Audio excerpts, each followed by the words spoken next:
And so we're going to talk about Jesus this morning. And we're going to talk about who He is and what He means to each one of us. I believe that when Christmas time comes around, it's one of my favorite times of the year. Most people are in a good mood, unless they're out shopping. But the Christmas presents, you guys love those, right? We love the Christmas presents. You've been there, you've seen those. You probably maybe have taken part in one at some point in your life. Maybe there's a set, kind of like the one we have set up over here, that the handyman is probably also the deacon built. And we always just love the time of Christmas. And in those Christmas pageants, we have, the moment when the 10-year-old Joseph comes out on stage. Look at that. 10-year-old Joseph comes out on stage wearing his sneakers and a robe, giving his best efforts at an anxious face. Then Joseph, in the pageant, he steps over and he knocks on the door of the inn. Then he shifts from one foot to the next, trying to act anxious, partly because he is anxious. And finally, the innkeeper answers. He too wears a toe sack for a robe. He's a bit grumpy.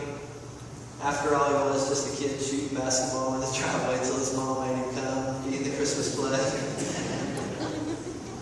But the two stand there, the innkeeper with his arms crossed, Joseph with his arms gesturing as he describes a donkey ride from Nazareth. 5 days on the open road here to Bethlehem, and most of all, with his wife. He turns and points in her direction, a very pregnant wife named Mary. She waddles across the stage, pausing only to do her best impression of a pregnant pain.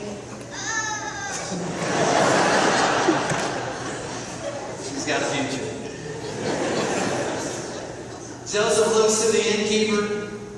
The innkeeper looks at Mary, and we all know what happens next.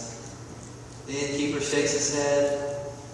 Joseph pleads, but the innkeeper just shrugs. And I mean, you think about it, this place is packed, there's people everywhere, we have multiple services, but I've always wondered, the inn is packed, every bed is claimed, but I've always wondered, what if someone just took some dramatic license right here?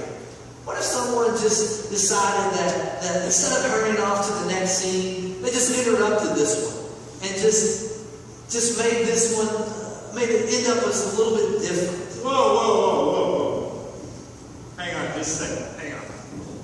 Okay. Whoa.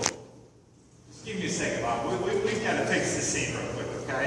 Just give me a second. I'm sorry, guys. Innkeeper. Think twice about what you're doing. I mean, do you know who you're turning away? I mean, the baby that's about to be born, that baby's God. He's the king of the universe. I mean, the reason for the season? Hello? John 3:16? Does that ring a bell? I mean, seriously. Do you know? Do you want to be remembered as the person who turned away God? Seriously? Come on now. There's got to be a fix. Well, in the rewritten scene, the innkeeper could change his mind and find a nice, comfy room for the Son of God. Isn't that the way we'd like for us to go out? Thank you,